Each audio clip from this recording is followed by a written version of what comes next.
Hey there, it's December 2nd, 2021, and welcome to your hilarious headlines from around the United States for today. We're going to dive into a couple stories here, one of which animal control in New Mexico had to wrangle a pig. Not for the first time. A man won the lottery 2 times completely by accident in North Carolina, and a man is reunited with an object that he lost 15 years ago. So those are your headlines for today. We'll dive into those and a little bit more coming up on the hilarious headlines today.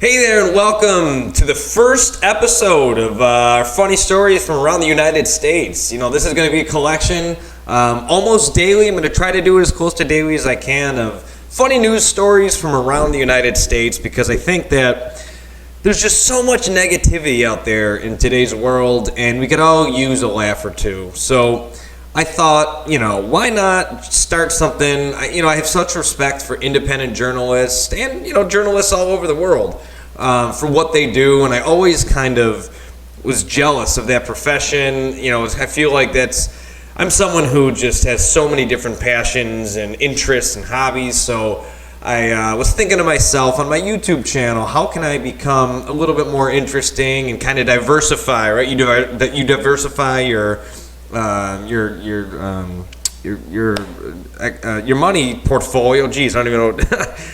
At a loss for words there, but you diversify your portfolio there. So why not diversify your YouTube portfolio as well? I thought that'd be kind of cool to do here. So I'm going to try to do this as close to daily as I can, and just try to make you laugh. We're going to read these stories together and go through them together and take a look at funny news articles from around the United States. So I'm using a website called upi.com, and let's dive right into it. So the first news story that I mentioned in the opener here was the pig in New Mexico. So let's take a look at that. Now, if you're just listening to the show, I'm going to read the article for you out loud, but if you are watching, obviously I have it up on the screen here. So this is from December 2nd at 1:02 p.m., so just a couple hours ago.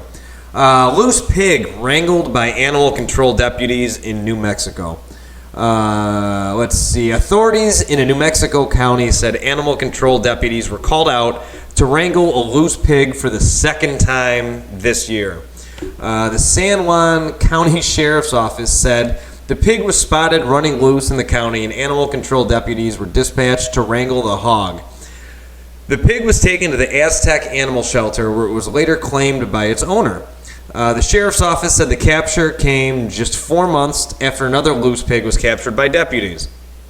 Last time, we had some individuals get upset when we called the pet a big bundle of bacon. So we will try not to be a ham this time. They gotta try to be funny. Here we go. The Sheriff's Office said in a Facebook post on Wednesday, "We don't want to bore you and hog all your time, so we will keep this short and sweet." I don't even get that reference. Short? I don't get it. But that's me being ignorant. I'm sure you get it because you're a lot smarter than I am. If this is your porker, it can be picked up at the Aztec Animal Shelter. Okay. Well, first of all, what is this? This is the Sheriff's Office in, what part of New Mexico was this? In New Mexico, just New Mexico County. First of all, if I was a member of New Mexico County, I would immediately go on Facebook and report that post and block them immediately, because that is some disgusting puns that were not funny and they were uncalled for. I'm just kidding. They were pretty lame though.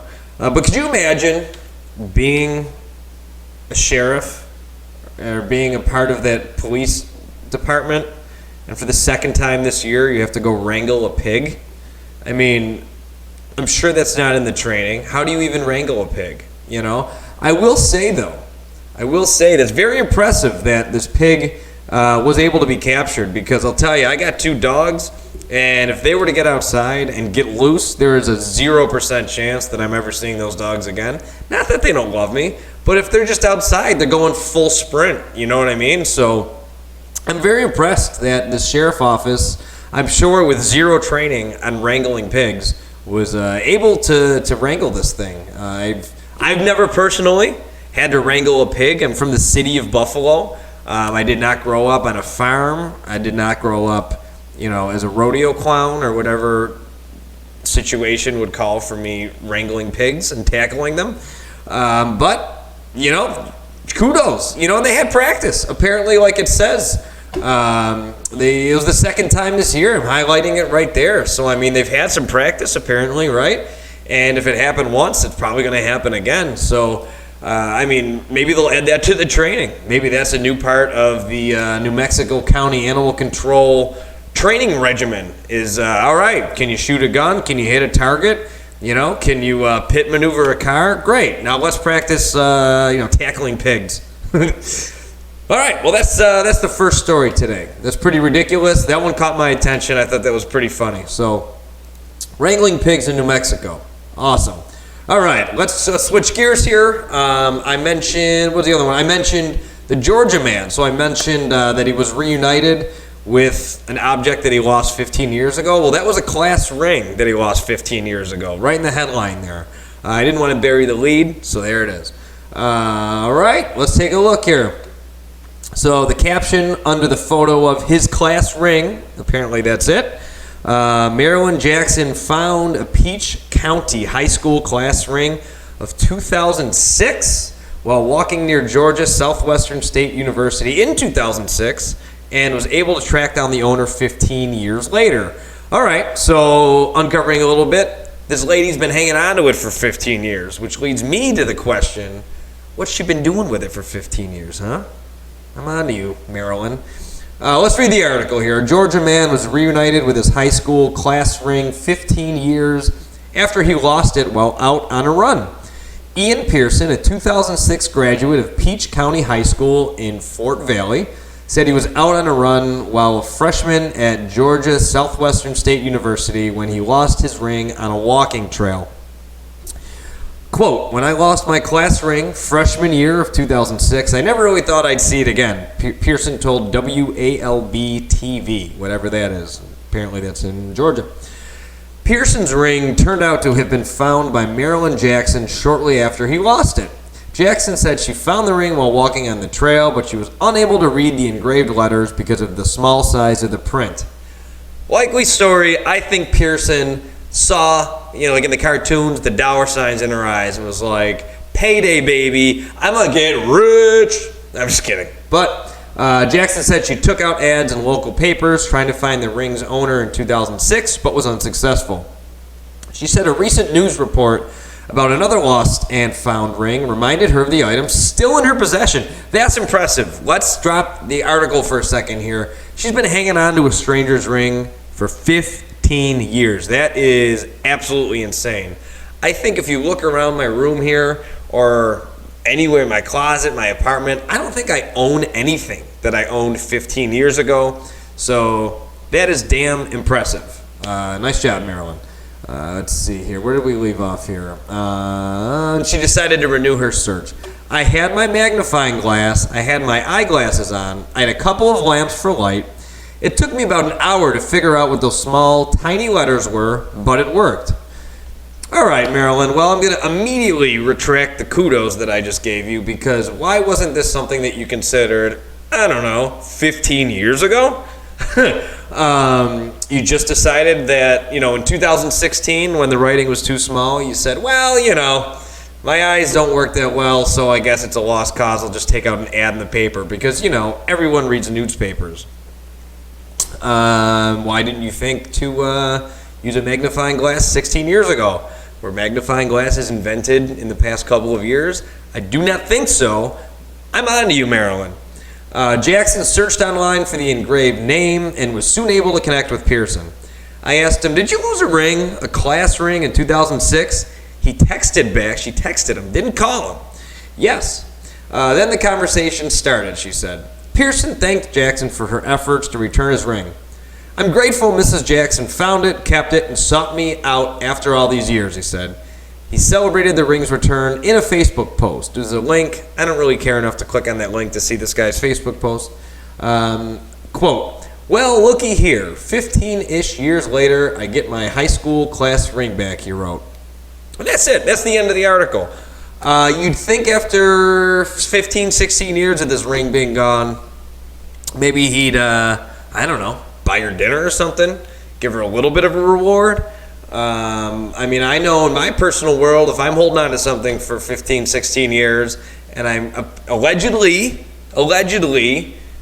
trying to find the owner, I'm looking for some kind of reward. Screw you, man. Like, I'm not trying to, like, do it out of the kindness of my heart after that period of time. It's a frickin' ring, you know? But, you know, you don't do it for the money, so I guess it made her feel good. I thought there might be a little bit more to this story. It just ends with him going on Facebook. Well, looky here. I got my ring back. Right? You'd think there'd be a little bit more. It doesn't even end with Maryland. You'd think, you know, there'd be some kind of follow-up on the Maryland situation, but I guess not. So, just a funny article, though. I mean, that's a funny story. I couldn't imagine, like, I didn't even know what he knows that he lost that ring 15 years ago, but, I mean, if someone were to approach me after 15 years, I'd be like, why do you still have this, you creep? What were you doing with it? Why have you held on to this for so long? But I guess that's what nice people do, and then apparently I'm not a nice person. Moving on. All right, so that's a funny story. Let's go to the lottery tickets here. I think this is a pretty funny story. It's a funny headline. I haven't looked at the story yet, but I think it's pretty crazy because, I mean, we all obviously want to win the lottery, and this guy won it twice by accident. How? Well, let's check it out. He said, here's the title here. Man accidentally buys 2 identical lottery tickets, wins 2 jackpots. This is from yesterday, December 1st at 5:24 p.m. Scotty Thomas of Fayetteville, North Carolina, accidentally purchased 2 identical tickets for the same Lucky for Life lottery drawing and ended up winning 2 $25,000 a year for life prizes. For those at home who don't have a calculator, that would be $50,000 a year for life, just to kind of fill you in there. But let's get into the article here. So, a North Carolina man accidentally purchased 2 identical tickets for the same lottery drawing and ended up winning 2 prizes of $25,000 a year for life. Again, that's $50,000 a year for those keeping score at home.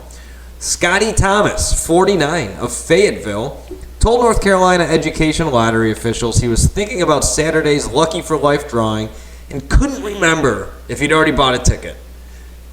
It would appear as if Scotty Thomas's health is deteriorating very rapidly at the ripe old age of 49.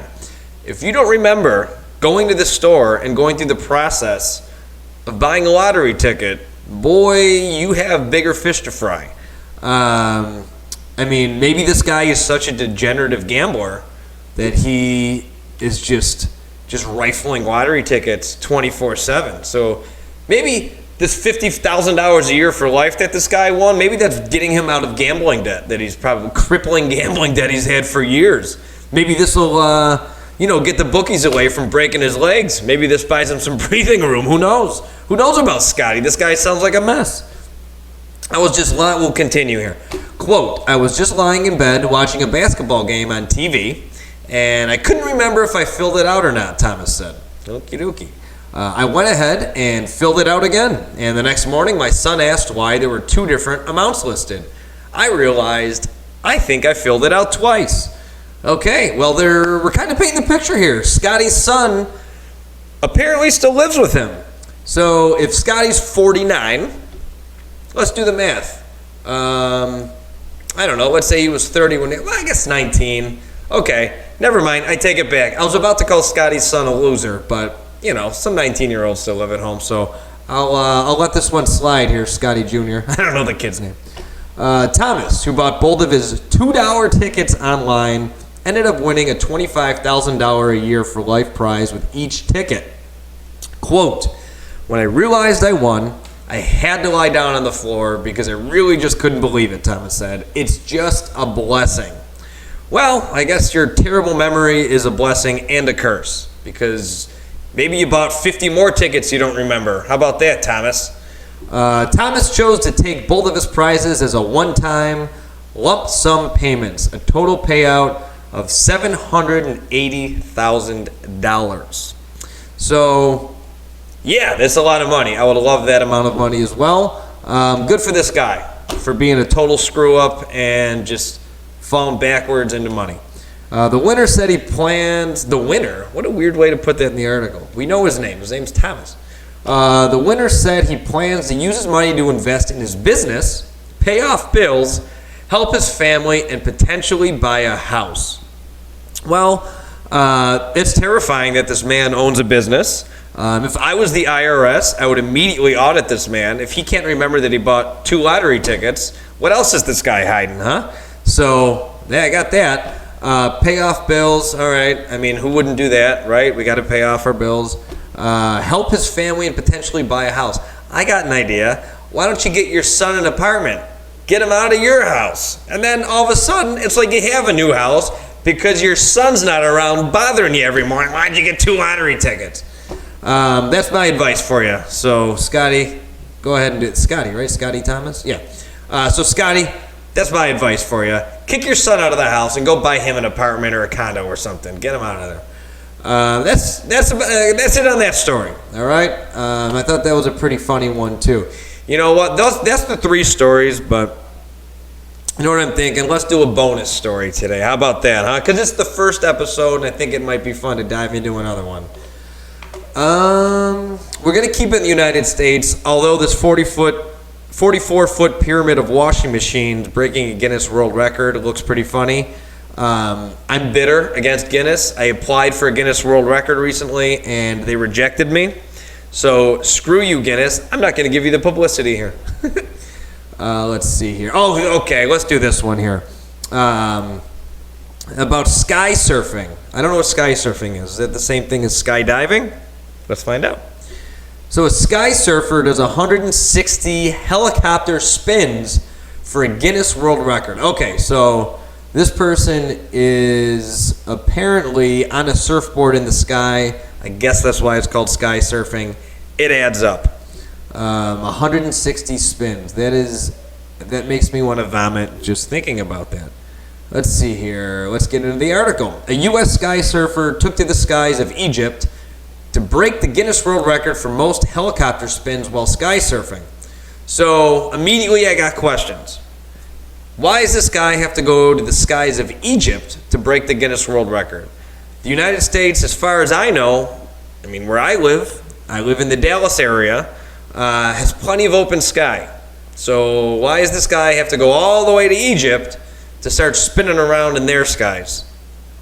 Questions I want answers to. Maybe they'll answer it. Maybe I should read more. Maybe I should shut up, huh? All right, so let's dive back into it here. Keeb? K-E-B-E. Kebby? Keeb? We'll go Keeb. Keith Keeb Edward Snyder, apparently he's got 45 names, who has won numerous skysurfing national championships and was an alternate for the X Games before it removed the skysurfing category in 2000. Took on the world record for helicopter spins in the sky over Egypt's pyramids of Giza. That's pretty cool. All right, so maybe he wanted to do it in crazy fashion in front of one of the wonders of the world, and okay, so that makes sense. Still kind of suspect, but what are you going to do? Also, just looking at a timeline here, what a sport where he was in the X Games and he'd won he's won numerous national championships, and they got rid of it in 2020. So you're talking 21 years ago. So let's say he was 20, this dude's 41, just flying around the skies. I love it, man. As time goes on, getting older, the idea of getting older just changes, doesn't it? It's pretty cool. All right, let's keep going here. Snyder strapped on his sky surfing board and jumped out of a plane at an altitude of 13,500 feet for the record attempt, which ended after he successfully completed a dizzying 160 helicopter spins. Quote, "Nothing can really prepare you for what that feels like. When the tailgate of an Egyptian military C-130 lowers and you're looking at Africa for the first time, it's a very amazing, very powerful feeling," Snyder told Guinness after the attempt. Snyder said he thinks he can top his own feat. Quote, "I would like to challenge what is now my own record. I've already gotten a little bit faster, but I'd like to bring that speed up in the mid-body. I'd also like to investigate a little bit the physics of it," he said. All right, well, a couple questions after his quotes here. How the hell do you get an Egyptian military C-130 just, letting you gallivant around the skies of Egypt, letting you jump out of it? This guy must have some connections, because I feel like if I was just like, "Hey, Egypt, I need an Egyptian military C-130 and I'd like to launch myself out of it for a world record," they'd be like, "No," click. So that's interesting. How the hell do you set that up? That's pretty cool. I mean, more power to my boy Keeb here. And also he goes, "I'd also like to investigate a little bit of the physics of it." I'm just going to kind of analyze that. You're like in your 40s. I'm just guessing, but you've been doing this for like over 20 years. You're just now thinking about maybe looking into the physics of it and getting better. That seems like something you would have done, I don't know, maybe initially, immediately. That might have been the first thing I did. But hey, if you haven't even looked at the physics of it yet and you already broke the world record, I mean, the sky's the limit. Pun intended. Boom! Stupid. It was really dumb. I made fun of the pig article for making puns, and then I immediately go and make a pun. Come on. It's amateur hour, but it's episode 1, so, we got plenty of time to tighten it up here, okay? But that's it for today. So we went over the 3 that we went over in the teaser there, and then we also hit that bonus 1 with our boy Keeb doing the skydiving. So I hope you enjoyed this. Hope it made you laugh a little bit. I hope that this can be a source of entertainment for you. And we're just going to keep grinding along here, hopefully on a daily basis, doing stuff like this. And just want to bring a little light to the internet here. So if you enjoyed this, share it, subscribe to my channel, like this, comment. What do you think? Maybe you want to go out, get a C-130 Egyptian aircraft and try to do 161 spins. Maybe you'll look into the physics of it. You never know. And if you do, comment below. Let me know you did it. We'll talk about you. But no, thanks again for watching. I really appreciate it. And we'll see you on episode 2 for some more funny headlines there.